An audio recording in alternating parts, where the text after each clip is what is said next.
messieurs, bonsoir. Très heureuse de vous retrouver pour ce nouveau numéro de Leitmotiv, une émission d'inspiration et de motivation. Nous recevons aujourd'hui une dame qui est une référence en Afrique de l'Ouest dans le milieu de la finance et de la microfinance.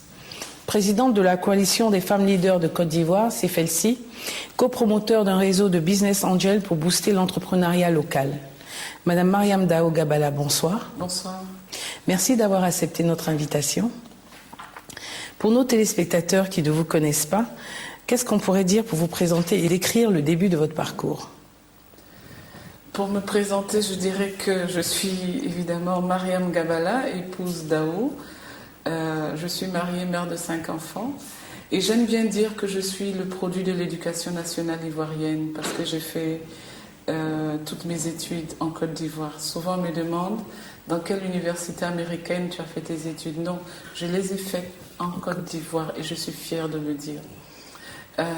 Donc après le bac au lycée Sainte-Marie, je suis rentrée à l'école supérieure de commerce d'Abidjan. À l'école supérieure de commerce d'Abidjan, on a l'habitude d'être en pré-emploi. Et pendant que moi je suis rentrée en pré-emploi, j'ai voulu continuer quand même mes études. Et c'est ce qui m'a permis de faire 6 mois supplémentaires à HEC et puis plus tard de faire quelques mois à HEC Montréal. Ma carrière s'est développée très très vite. Jusqu'à je suis revenue de HEC Paris, on m'a demandé de prendre tout de suite le service administratif et financier de l'institution, qu'il fallait reformer, etc. C'est ce que j'ai accepté. Mais très vite, avant 1 an, j'ai été promue directeur administratif et financier. Ce que j'ai accepté aussi, on ne refuse pas une promotion quand on a cet âge-là, bien que c'était très dur quand même. Je voulais dire que c'était dur et je me rappelle, 6 mois après, j'avais déposé ma démission sur la table du directeur qui l'a refusée en me disant « ce n'est qu'une petite étape, tu en verras d'autres ». Parce que j'étais très jeune et ceux qui étaient là, il y en avait dedans qui trouvaient que j'étais... ils avaient des femmes à la maison. Oui, vous étiez très jeune, mais vous en vouliez beaucoup. Voilà. Comment vous faites pour réussir à vous imposer dans ce milieu? Alors, pour s'imposer, c'est la compétence. Il n'y a pas d'autre moyen pour s'imposer, c'est la compétence. C'est-à-dire montrer qu'on n'est pas arrivé par hasard. Et je pense que c'est ce que j'ai dû faire parce que devant les levées de boucliers, il a fallu montrer que j'étais compétente. En entreprise, ce qui est important, c'est d'être objectif. Si vous avez une femme comme moi à la maison, je suis d'accord, mais elle n'est pas au bureau. C'est ma compétence qu'on demande ici, c'est pas mon statut de femme. Pourquoi avez-vous choisi de faire de longues études plutôt que de rentrer dans la fonction publique ou dans le privé, le bac en poche, comme toutes les filles de votre âge? Je suis une femme passionnée de nature et j'aime bien aller de défi en défi. Vous savez, j'ai décidé de le faire parce que je voulais faire autrement. Et j'avais pas envie de me satisfaire à travailler dans une banque, etc. Parce que j'avais fait des stages déjà à la banque et je trouvais ça trop un peu monotone. Je pense que quand on travaille d'abord, c'est pas pour l'argent, c'est pour s'épanouir. Oui, surtout quand on est si jeune. Quand on est si jeune. C'est pour ça que d'ailleurs, quand j'étais directrice administrative et financière de cette institution de formation, qui était une institution africaine, j'ai demandé à faire autre chose parce que être directrice administrative et financière, dès lors qu'on a tout reformaté, je commençais à m'ennuyer. Et donc j'ai demandé à développer une carrière de consultant formateur. Le directeur a accepté et donc ça y est, je me suis engagée là-dedans et je l'ai tellement bien développé que après, quand j'ai quitté l'institution, j'ai plutôt continué dans ce volet de consultant formateur. Je rappelle que vous êtes la présidente de la CFLC, Coalition des femmes leaders de Côte d'Ivoire. À ce titre, vous avez créé un concept dénommé « Pourquoi pas la femme ?» Pourquoi pas une femme? Pourquoi pas une femme? Oui. D'accord. Vous avez pu former plus de 450 femmes pour les préparer à s'investir dans la vie publique et même à se présenter aux élections. C'est ça. Expliquez-nous un peu tout ça. Alors, pourquoi pas une femme? Je vous ai dit tout à l'heure que j'avais eu une difficulté au travail à 24 ans, devant la résistance des hommes, de voir une si jeune femme venir à un poste de responsabilité. Voilà. Mais surtout, je me suis rendu compte que les femmes sont un potentiel économique et social pour le pays, mais que c'est négligé et qu'on ne peut pas se développer si on ne développe pas ce potentiel-là. Exactement. Les femmes sont le socle de la famille et c'est celles qui sont dans vraiment un certain nombre d'activités. Et le pourquoi pas une femme, on peut le décliner de plusieurs façons. Ça peut être pourquoi pas une femme avec 3 points de suspension. Ça peut être pourquoi pas une femme avec un point d'exclamation. Ça peut être mais pourquoi pas une femme avec un point d'interrogation. C'est pour amener la conscience nationale à se dire mais qu'est-ce qu'on fait des femmes? Comment est-ce qu'on peut les utiliser pour booster notre développement? Comment est-ce qu'on peut en faire des atouts pour le développement et comme c'est le mot à la mode, pour l'émergence de nos pays? On parle beaucoup de sécurité alimentaire dans nos pays. Comment pouvons-nous aller à la sécurité alimentaire si on n'aide pas les femmes à mieux produire? Elles ne demandent pas de dons, elles ne demandent pas de subventions. Elles demandent qu'on leur mette la ressource nécessaire à disposition pour pouvoir qu'elles puissent produire mieux. Chaque piment, chaque aubergine, chaque tomate que nous mangeons est arrosée à la main. Nous sommes au 21e siècle. Est-ce que vous trouvez ça normal? Alors, Madame Dao Gabala, dans cette émission, nous avons une tradition. Nous dressons le portrait d'une personne qui se lance dans l'entrepreneuriat et à qui nous donnons rendez-vous dans 2 ans pour faire le bilan un peu de son activité, voir l'évolution. Je vous propose donc de suivre le portrait de la semaine.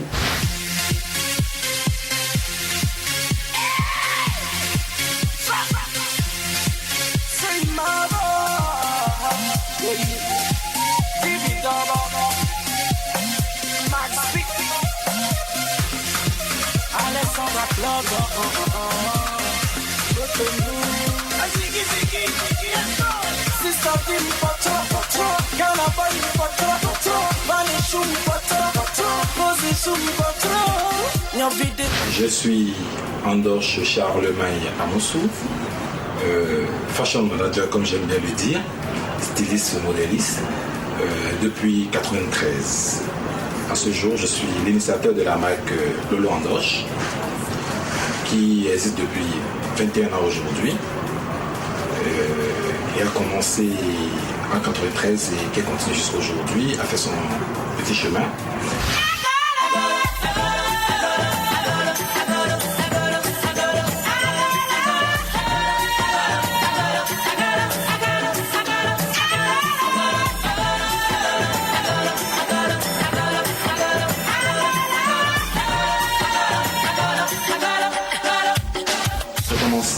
Réellement en 90 dans un atelier pour m'initier un tout petit peu et tout ce que je dessinais avec un tailleur, un tailleur que je connais bien, qui arrivait à bien réussir tout ce que je lui proposais.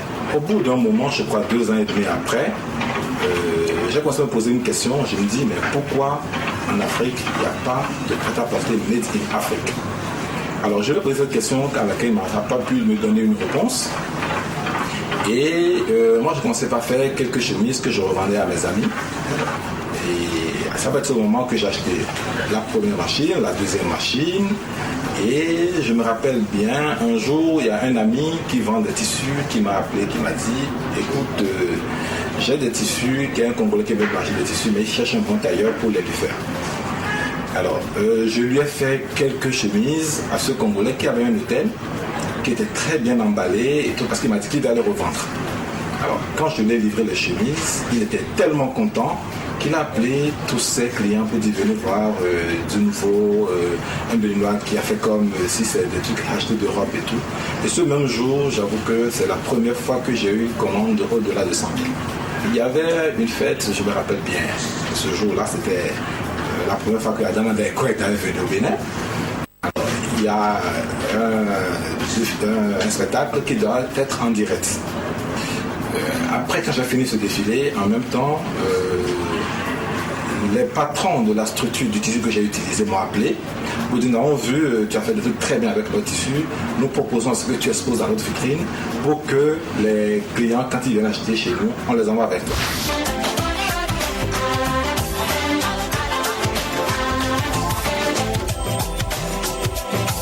aujourd'hui, c'est une marque qui s'impose déjà en Afrique de l'Ouest et en Afrique centrale. Bientôt, notre objectif, c'est d'avoir des magasins un peu partout en Afrique. Je dirais à tous les jeunes qui sont venus après moi, c'est-à-dire après ma génération, de foncer, d'aller de l'avant, de croire en ce qu'ils sont en train de faire, parce que je me dis, la création n'a pas de limite. Je ne pense pas que moi, j'ai pu créer tout ce qu'il faut créer, ni ceux qui sont venus avant moi. Et donc, il y a encore plein de choses à faire dans la mode.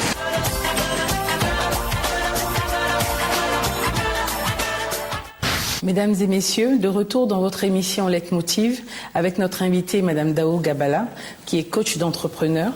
Merci de nous suivre sur notre chaîne préférée et un bonsoir particulier à nos téléspectateurs qui nous suivent depuis le Niger et la France. Madame Dao Gabala, que pensez-vous de ce reportage? Mes premiers mots, c'est d'abord des mots de félicitations et d'encouragement. Vous savez, faire ce pas, laisser un emploi certain, décider d'entreprendre, c'est un grand pas, c'est le pas d'une vie.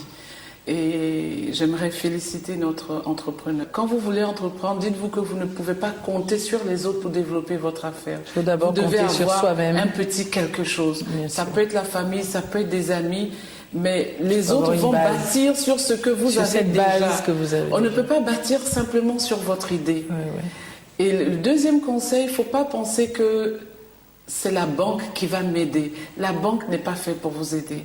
Les banques, commencer une affaire, on appelle ça des start-up, elles sont trop risquées pour les banques. Une banque en fera 1, 2 par an, mais elle n'en fera pas 1000. Oui. Donc il faut d'abord commencer par compter sur soi. Et puis il y a une façon de lever un peu des fonds autour de soi pour pouvoir démarrer une activité. Nous sommes presque à la fin de notre émission. Quelles sont vos perspectives d'avenir?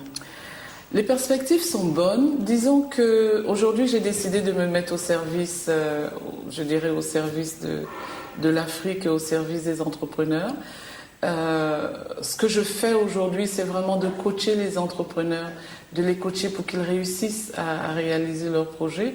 C'est de coacher des leaders aussi, pour leur permettre de mieux s'affermir et de aller au mieux bout de leurs délivrer, objectifs. de mieux réaliser leurs objectifs, mais surtout d'être un réel apport à leur entreprise, à leur pays, disons à leur continent.